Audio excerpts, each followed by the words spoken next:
An Eastern maxim says, "A wife can abandon her husband if he goes to live where there are no apricots." The apricot is an irreplaceable fruit for those who have grown it for many millennia. It is not in vain that many debates have arisen as to the homeland of the apricot. An ancient legend tells that after Noah's Ark came to rest on Mount Ararat, that an apricot seed came out from a crack in the wood and rolled down from the peak of the mountain to the base. Here, on the Plains of Ararat, first it germinated, then it bloomed and gave fruit. For this reason, the apricot tree is one of the first of fruit-bearing trees that blooms and gives sweet-tasting fruit.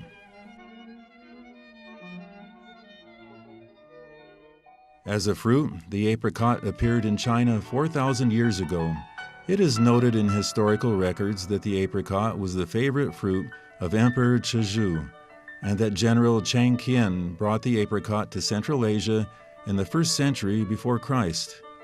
A great majority of researchers attest that thousands of years ago, dried apricots were an important part of the diet of travelers, reaching the territory of current Armenia.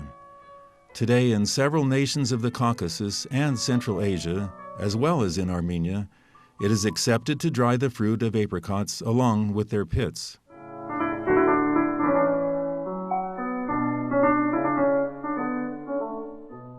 But there are also certain facts stating that the area where apricots are grown was much larger than it is now, which is either due to climatic conditions or the indifference of man.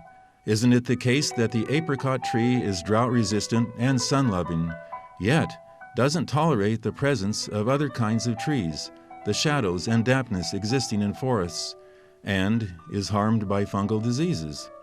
At the same time, the tree doesn't tolerate desert conditions.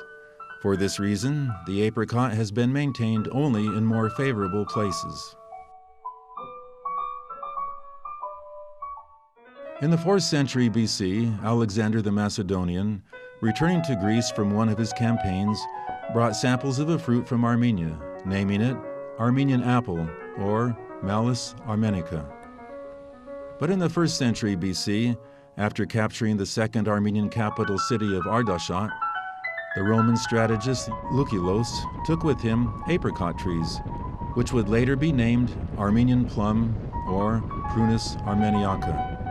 Today, also the scientific world calls the apricot Armenian plum, Armeniaca vulgaris, or Prunus Armeniaca.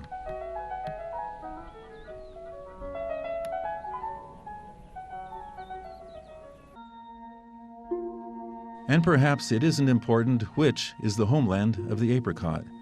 The apricot is strongly connected with the culture and traditions of the Armenians. There are many artistic creations in different spheres dedicated to the apricot in literature, music, and the fine arts. Labored the sky, labored the earth. In between the two, the coral red sea labored in mirth, and the red bamboo too.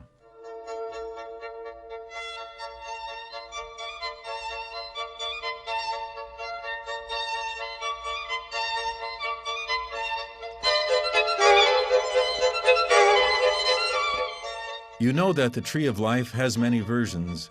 As the season, when the apricot blossoms, it is like a new bride. Is it not true that the bride is fruitful just like the tree, with white clothes, decorated with flowers, as in the throes of labor?